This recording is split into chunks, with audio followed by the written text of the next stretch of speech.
Hello बच्चों, चलिए प्रश्न को पढ़ते हैं।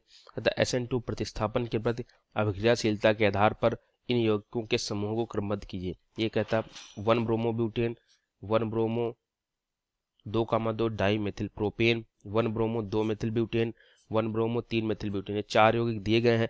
इनको SN2 प्रतिस्थापन की अभिक्रियाशीलता के आधार पर क्रमबद्ध करना है। तो हम बात करते हैं अपने उत्तर की। ठीक है बच्चों, यहाँ पर सबसे पहले अगर मुख्य अवधारणा को समझेंगे, यहाँ पर हम मुख्य अवधारणा को समझेंगे।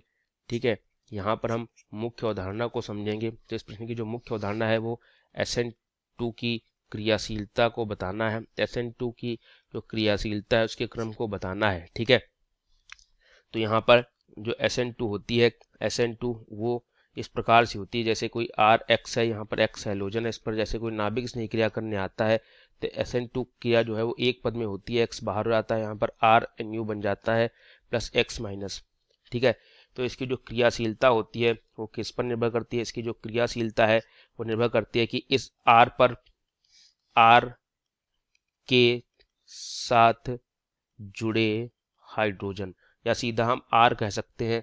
R को अगर इस प्रकार से यहाँ पर R को लिखें, R को अगर हम कुछ और यहाँ पर C बना दें, इस C पर R को लगा दें। ठीक है, और यहाँ पर जैसे हाइड्रोजन, तो मतलब जिस कार्बन से X जुड़ा है यहाँ पर सीधे ये लिख सकते हैं कि जिस कार्बन से हैलोजन जुड़ता है उस पर जुड़े हाइड्रोजन की संख्या पर जिस क्रियाशीलता उससे निर्भर करती है, जिस कार्बन से हैलोजन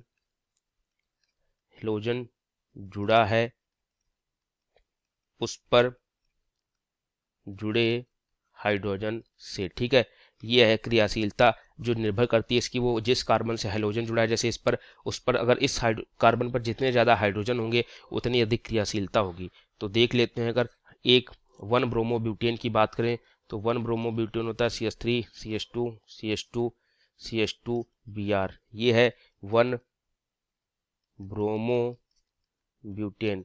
ठीक है, इसको 1 ब्रोमो ब्यूटेन कहते हैं। यहाँ पर बात करें तो यहाँ पर कितने हैं? जिस कार्बन से ब्रोमीन जुड़ा है यहाँ पर 2 हाइड्रोजन है, जहाँ पर जितने अधिक हाइड्रोजन होंगे वो अधिक क्रियाशील होगा। अगला है 1 bromo 2,2 di methyl propane. Propane मतलब 3 कार्बन, एक पर ब्रोमो लगा है, अगर यहाँ से एक मान लें 2 3, 2,2 पर डाई मेथिल लगा इस प्रकार से। ठीक है, डाई मेथिल प्रोपेन, तो ये हमारा इस प्रकार से बना हुआ है। तो यहाँ पर देखें, यहाँ पर जिस कार्बन से ब्रोमीन जुड़ा है यहाँ पर 2 हाइड्रोजन है, लेकिन अगर यहाँ पर ये कार्बन 1 था तो यहाँ पर कार्बन 2 पर भी 2 हाइड्रोजन थे। तो यहाँ पर कार्बन 1 पर 2 हाइड्रोजन, कार्बन 2 पर भी 2 हाइड्रोजन।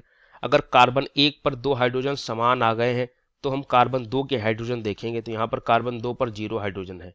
यदि जिस कार्बन से जुड़ा है उस पर जुड़े हाइड्रोजन देखेंगे, लेकिन अगर यदि उस कार्बन पर हाइड्रोजन समान आ गए हैं तो उसके अगले वाले कार्बन पर हाइड्रोजन देखेंगे, तो यहाँ पर अगले पे कार्बन देखेंगे हाइड्रोजन, तो यहाँ पर 0 है, वहां पर 2 हाइड्रोजन है। ठीक है, अब देखते हैं अगले यौगिक को, जो तीसरा यौगिक दिया गया। तीसरा यौगिक क्या दिया गया है? दिया गया है 1 bromo 2 methyl butane. 1 bromo 2 methyl butane. ठीक है, 1 ब्रोमो 2 मेथिल ब्यूटेन। यहाँ पर ब्यूटेन मतलब 4 कार्बन, 1 पर ब्रोमो 2 पर मेथिल, इस प्रकार से। यहाँ CH2 CH CH2 CH3। इसमें देखिए तो इसमें भी हम देख सकते हैं कि कार्बन 1 पर अगर 1 2 3 4 है, कार्बन 1 पर यहाँ भी 2 हाइड्रोजन है। अगर हाइड्रोजन कार्बन 1 पर समान है तो 2 पर देखेंगे, 2 पर यहाँ पर 1 हाइड्रोजन है। उसके बाद आते हैं चौथा यौगिक है 1 bromo 3 methyl butane. 1 bromo 3 methyl butane. 1 bromo 3 methyl butane. तो 1 ब्रोमो 3 मेथिल ब्यूटेन होता है 1 2 3 4, 3 पर मेथिल 1 पर ब्रोमो। ठीक है, यहाँ पर CH2 CH CH3। अब इसकी बात करें यहाँ पर, तो यहाँ पर कार्बन 1 पर 2 हाइड्रोजन है, कार्बन 2 पर 2 हाइड्रोजन है, कार्बन 3 पर 1 हाइड्रोजन है।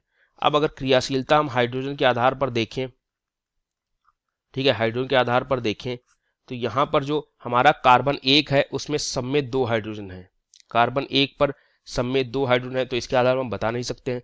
फिर कार्बन 2 देखेंगे तो पहले में 2 हाइड्रोजन, दूसरे में 0 हाइड्रोजन, तीसरे में 1 हाइड्रोजन और चौथे में फिर से 2 हाइड्रोजन।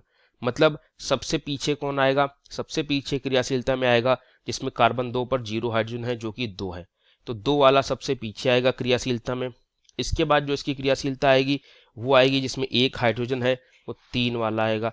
अब 4 में भी 2 हाइड्रोजन है कार्बन नंबर 2 पर, और 1 में भी कार्बन नंबर 2 पर 2 हाइड्रोजन। तो अब कार्बन नंबर 3 पे जाएंगे, कार्बन नंबर 3 पे जाएंगे तो यहाँ कार्बन नंबर 3 पर भी 2 हाइड्रोजन है, लेकिन यहाँ पर कार्बन 3 पर 1 हाइड्रोजन, इसलिए ये कम क्रियाशील होगा 1 से। तो ये क्रम आएगा 2 3 4 1, जो हमारा क्रियाशीलता का क्रम होगा। SN2 की अभिक्रियाशीलता वो इस प्रकार से क्रम रखेगी, और हमने बता दिया है कि ये 2 3 4 1 हैं क्या क्या, ठीक है, इनका नाम हमने यहाँ पर दे दिया है। तो उम्मीद करूंगा बच्चों आपको हमारा ये उत्तर जो है ये बहुत अच्छे से समझ आया होगा। धन्यवाद।